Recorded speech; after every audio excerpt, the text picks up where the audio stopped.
You're looking to create a rockstar portfolio that stands out from the competition, using the UX process to understand your target audience, to create a portfolio that not only looks good, but is built on solid UX foundation. In order to do that, the first step is to know and understand your target audience.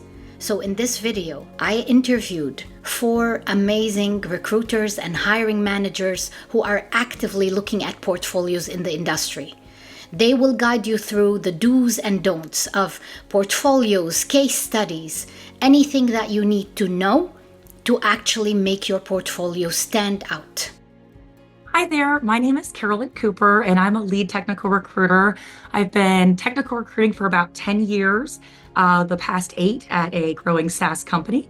And I do not have a UX or design bone in my body, but I do look through hundreds of applications on a weekly basis.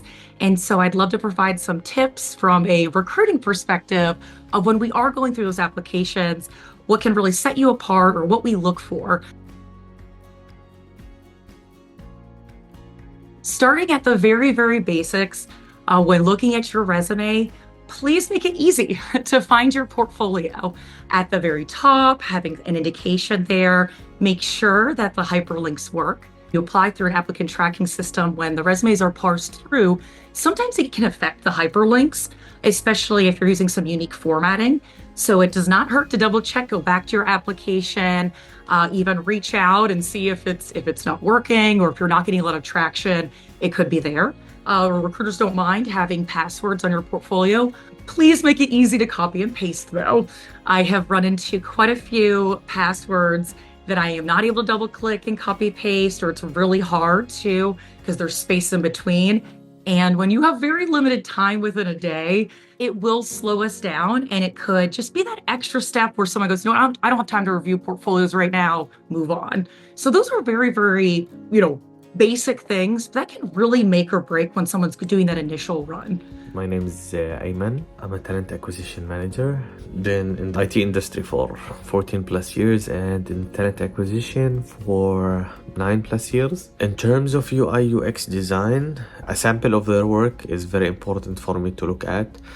If they have served in big organization, the tools that they use usually is also important. Any additional certification is very important. Hi everyone, I'm Alara. I'm a senior product designer at Cvent and the hiring manager for our UX intern program. But before all that, 6 years ago, I too was a student looking for a UX internship. So I very much remember how mysterious this process is, and I really want to encourage everyone who is working so hard to break into the field. So as an intern hiring manager, I review student portfolios and conduct the interviews. I receive links to hundreds of applications. So these come through the recruiter who have already kind of vetted them. So then I go through each resume and look for the portfolio link. I don't even look at the resume at all because we'll talk about everything that's listed on your resume during the interview process. So before we even get to the interview, I have to make sure that you're serious about UX, and that's why I'm diving right into the portfolio first. My name is Arielle. I am one of the UX design managers here at Cvent.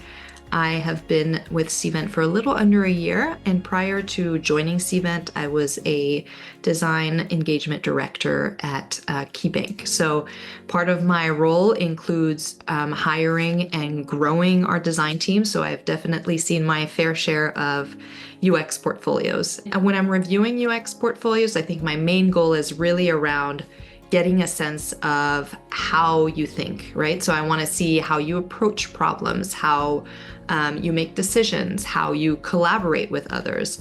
I want to see, the tools and the visuals are great, but I want to see your process, and I think that's what really sets someone apart. So the first point I want to make is that if you're new to the career, I expect your portfolio to reflect the portfolio of someone breaking into the field. So many times I meet people and students who want to become designers, but are scared to even put together a portfolio because they're looking at portfolios of award-winning designers. And I just want to remind you guys that you'll get there, but for now, just go ahead and build a portfolio that reflects where you are and just be proud of where you are in the current moment. The link for me personally doesn't have to be a curated website. Most are, but it doesn't have to be. Behance links, Notion sites, Adobe Portfolio websites, those all work. And really, to me, it makes no difference whether you used a Squarespace template or you coded and built your own website from scratch.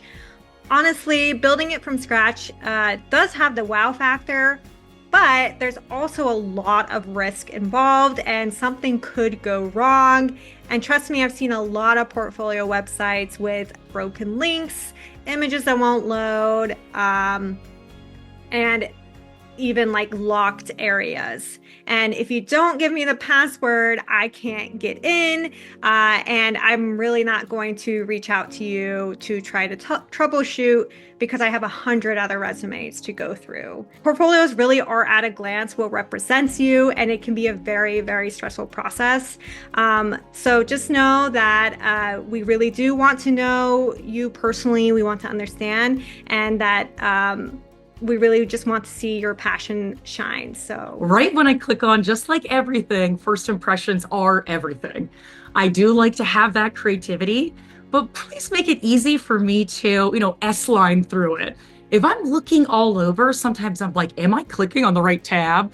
How up to date this portfolio is. And it's sometimes nice to mirror and make one right, whatever you're working on right now.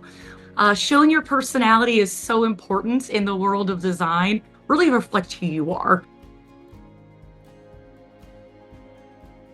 Some of the portfolios that stand out to me are portfolios that clearly tell a story. They walk me through a project from the beginning all the way through the end, walking through the problem, the research, the decisions made along the way, and how it sort of all comes together. I also love when someone shows what they specifically contributed to, right? What pieces of the project did you contribute to? This helps me understand your skill sets, your interests, etc., and how you work well with others and teams. One thing I always appreciate as well is when people are really transparent and honest about their challenges. I think we all know the design process is a little bit messy. It's never perfect or linear. And so I don't expect it to be in these portfolios as well. So don't be afraid to kind of show those messy parts, show where things went wrong or where things didn't go according to plan. I'm much more interested in understanding how you handle those moments or those situations, and what you sort of learned from each of these challenges and how you overcame them versus just seeing a perfectly polished outcome. Now, something that would make an applicant stand out to me is really the information architecture of the portfolio. Easy for me to follow, whether it can be creative, but having an about section or a resume, having that resume really mirror the resume that you submitted. It could be a little bit tweaked depending on the role, but you should have the same dates of when you worked from here to here. If a company was acquired, make sure that's the same. And the fact that you can clearly see if someone really took into account all aspects of UX. The most important piece of your portfolio is going to be your project story or your design case studies. Wherever I'm landing on the portfolio, that's going to be the first thing I'm looking for. So it should be really easy for me to get there. For internship roles, it doesn't really matter to me whether there's one project featured or 4 or 5, but I'm going to click on the first one and I'm going to expect that the first one is the one that you're the most proud of and the one that you're going to speak to if you get to the interview round. So when it comes to how the case study is laid out, this is going to demonstrate to me if you've done your due diligence. I want to know if you researched how to put together a good case study. If you're just throwing screenshots in there with no context, I'm not getting any of the story. And I know right off the bat, you didn't look at any examples of UX portfolios. And you might be thinking, why does that matter? Well, it matters because in UX, in product design, the usual first step of any sort of problem or project that we tackle is gathering inspiration. It's building an understanding of what works in our existing world. And I want an intern who reflects that and applies that, not only as an intern with us, but also in their own website. And then inside of your case study, I want to see problem definement. I, of course, want to see the design process you followed. And I want to see that you have design alternatives that you receive feedback on. And then what influenced the design decisions that you made to iterate through that process. And then, of course, what was the final solution that you contributed? The actual project can be as small as a step in a checkout wizard or as large as a full mobile app. But for those big ones, just remember that you're telling the story of a user experience. So just pick a specific flow to demonstrate end to end. If you're a beginner designer, your projects do not need to be anything that reinvents the wheel. You really have to nail the basics. And what I mean by that is that you need to be good at designing interactions and screens that look like websites and apps you already are familiar with in your day-to-day. Because when I'm looking at your project images in your case study, I'm looking for if you know your way around design tools like Figma. And there's a lot of things that I can notice in the images that tell me if you understand visual design. I would say the biggest frustration I have with the portfolio, or things that I already mentioned, would be hard to find portfolio links, outdated, of course, or broken links. You never want that to be the case. Passwords that are hard for me to read. I really do not like seeing your first and last name in all caps on resumes. It parses through your resume, through the applicant tracking system. And when a recruiter goes to reach out, it goes, hi, full caps, unless we go into sometimes the HTML and change it. But those little things can really, it might seem beautiful or normal from a non-recruiting perspective, but put yourself in those shoes when you're looking at a lot. You need to have it be as simple as possible. Some of the red flags that I can see in general in any resumes: a big gap in work exceeding 6 months without any justification. My red flag is someone who keeps jumping between a company to another every 1 to 2 years, unless they are contractors. An ability to collaborate, or somebody is sending me a resume as is, which is very generic. They're not specifying the tool that they are using, the database they are working on. On the flip side, I think what's tough is when portfolios are maybe too vague or overly polished, but they don't, it in a way hides sort of the actual process. If it looks like this shiny marketing piece, but I can't really tell what you did or why you did certain things, then it becomes very hard to evaluate and really understand, again, what your skill sets are and what your interests are. And any of those red flags can really make or break when you're reviewing hundreds and hundreds of applications at once. You want it to be very clear cut, and you want it to be a tough decision to be declined. You want to make it tough.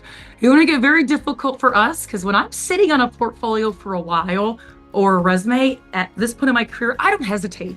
I add you to the pipeline. I want the hiring team, the UX team, to see what I see and say, this could be a little bit, that's not quite related to our industry, or might be more on the consulting side, but check out this effort they put into this documentation, and look at how pretty that is for this workout app that they had. It might be not directly related, but if I can see the company that I work for in that portfolio a little bit and see that effort and that moldability, having a little bit diverse projects is absolutely huge. So here's the catch.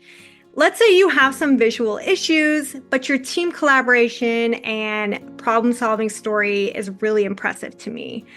I'm still going to bring you into the interview. So that just goes to say, just make sure I'm getting the entire picture of who you are as a designer.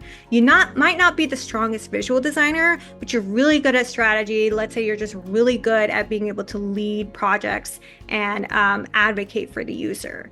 So that matters to me too, because I can teach you visual design, but it's harder for me to teach you the critical thinking behind understanding user needs.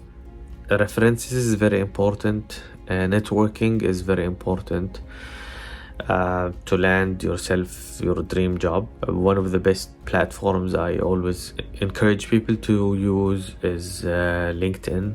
Not just when you're looking for a job. I always say the best time for finding a new opportunity and landing a new job is when you have one, because you will have the upper hand.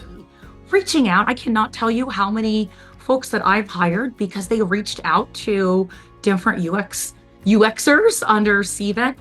So again, if you're just starting out, I think my advice to you is don't overthink the visuals. Really focus on the story that you're trying to tell. Walk me through your thinking, even the messy parts. And even if it's a class project or a redesign challenge, really focus on telling me the why you made certain decisions or choices.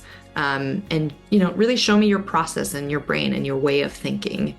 And add a little bit of personality too. I think that's always fun, and it always helps get a sense of who you're about to hire. Thank you so much for watching this video. I hope you found this information useful. This will allow us to take the next steps of defining the content and information architecture of your portfolio. There will be more videos coming through where I guide you through creating your own portfolio that hopefully will help you get your dream job.